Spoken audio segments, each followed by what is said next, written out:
Halo sobat baku hantam paket mas ya kan. Ternyata kakak besar kita Tiongkok diam-diam mengirimkan sebuah paket drone militer China. Ya memang drone militer buatan Xi Jinping ini cukup menggiurkan ya Pak. Dalam berita terbarunya, TNI Angkatan Laut sedang mengevaluasi pesawat nirawak sayap tetap berjenis VTOL hibrida HC540 buatan Honeycomb Aerospace asal Tiongkok. Langkah ini mencerminkan upaya Jakarta untuk memperkuat kemampuan pengawasan maritim tanpa bergantung pada landasan pacu konvensional. Ya, asal jangan kamera di drone-nya aja nyambung ke Beijing sana, kacau juga kalau kayak gitu ya Pak. Pada tanggal 8 Agustus, kita memang telah menguji kinerja penerbangan drone ini, kemampuan lepas landas dan mendarat secara vertikal atau VTOL, serta kesesuaian untuk operasi maritim. Ya, sangat mungkin drone Tiongkok ini bakalan bersanding dengan drone-drone Turki untuk ditempatkan ke kapal induk kita, KRI Gajah Mada, yang memang diperuntukkan untuk pesawat VTOL. Apalagi drone VTOL lah, cocok barang ini ya kan. Daya tarik utama drone Tiongkok bagi TNI Angkatan Laut ini adalah kemampuan memadukan fitur lepas landas dan mendarat vertikal layaknya helikopter dengan efisiensi penerbangan sayap tetap, sehingga memungkinkan untuk beroperasi dari kapal induk hingga pangkalan terpencil maupun wilayah tanpa landasan pacu seperti di Papua sana.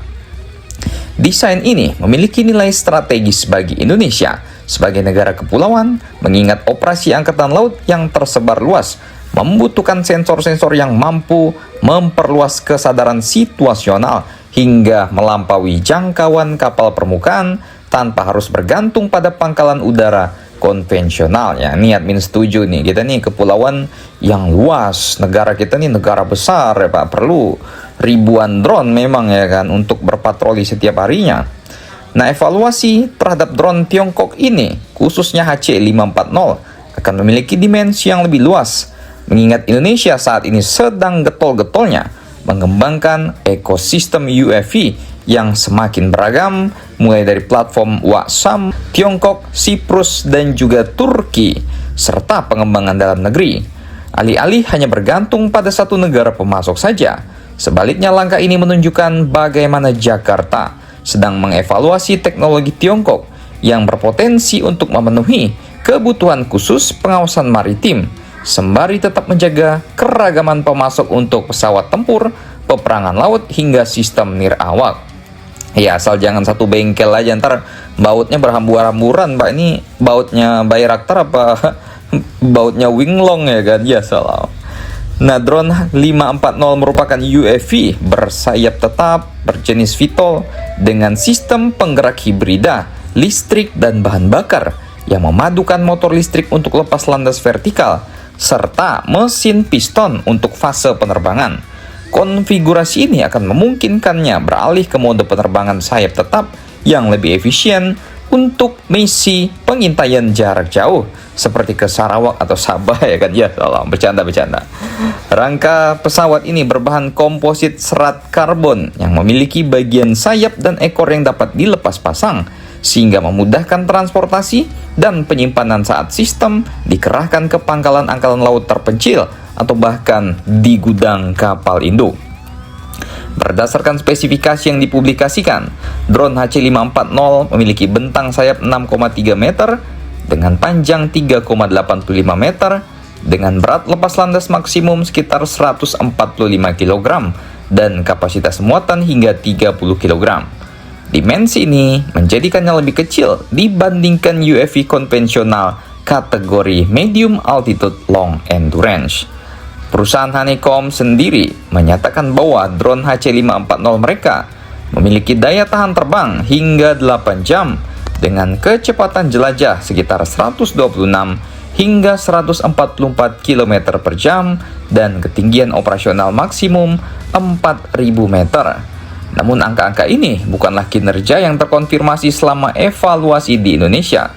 Nah, fleksibilitas muatan drone ini penting karena UAV VTOL berukuran kecil dapat memperluas jangkauan pengawasan kapal perang, menyelidiki kontak di luar jangkauan sensor organik kapal. Nah, TNI Angkatan Laut sendiri menguji beberapa konfigurasi bersenjata dari drone varian China ini. Salah satu evaluasi dari drone HC540 dilakukan dalam kerangka pengembangan Skuadron Udara 700 yang dibentuk di bawah Wing Udara 2 TNI Angkatan Laut pada tahun 2021 untuk mengembangkan kemampuan ISR. TNI Angkatan Laut juga telah melatih personilnya untuk mengoperasikan Schiebel Camcopter S-100 asal Austria yang memiliki konfigurasi sayap putar sehingga mampu juga lepas landas secara vertikal alias VTOL. Ini sangat penting untuk operasi di kapal serta pengawasan berkelanjutan tanpa memerlukan fasilitas penerbangan sayap tetap konvensional. Kementerian Pertahanan Indonesia sejak 2021 memang telah menerbitkan sertifikat kelayakan udara militer untuk Camcopter S-100 dan menyebut sistem ini sudah digunakan oleh TNI Angkatan Udara. Namun, perkembangan berikutnya menunjukkan bahwa Camcopter ini berada di bawah operasi Skuadron Udara 700 Wing Udara 2 Pus Penerbal TNI Angkatan Laut. Nah, Indonesia juga memiliki sistem Poseidon H-10 dan H-12 dari perusahaan Swarmly asal Siprus yang juga sudah ada dalam inventaris Indonesia. Sementara pengembangan drone-drone lokal juga mencerminkan upaya simultan untuk memperkuat kemampuan rekayasa UAV industri pertahanan nasional. Transformasi terbesar Indonesia saat ini diketahui terjadi dengan hadirnya 60 unit Bayraktar TB3 buatan Turki melalui skema produksi lokal. Hal ini akan menghadirkan kemampuan nirawak berskala lebih besar yang juga terintegrasi dengan konsep operasi kapal induk yang dimodifikasi atau kapal amfibi berukuran besar. Tapi tampaknya ya Bayraktar TB3 rumahnya bakal di KRI Gajah Mada ini, Pak. Kombinasi Indonesia yang membentuk struktur UAV berlapis-lapis di mana platform yang lebih kecil yang tidak bergantung pada landasan pacu akan memenuhi kebutuhan pengawasan taktis, sementara sistem yang lebih besar menawarkan daya tahan, jangkauan sensor, dan skala operasi yang lebih luas di seluruh perairan Indonesia. Penilaian terhadap HC540 China yang kini berlangsung di tengah transformasi hubungan pertahanan Indonesia-China yang sebelumnya telah lama terkendala oleh tumpang tindih kepentingan maritim dan berbagai insiden di sekitar Laut Natuna Utara. Ya kankah drone ini menjadi koleksi terbaru kita bersama dengan 6 unit drone CH-48 yang telah diakuisisi Indonesia dari Tiongkok. Ini tentu sangat menarik ini, Pak, ya kan? Karena produk-produk Tiongkok ini sudah bukan cap kaleng-kaleng ngomongin, maaf nggak dikasih bullying nanti saya, ya kan? Udah paten ya, Pak. Silakan komentar dan baku hantam kalian di bawah.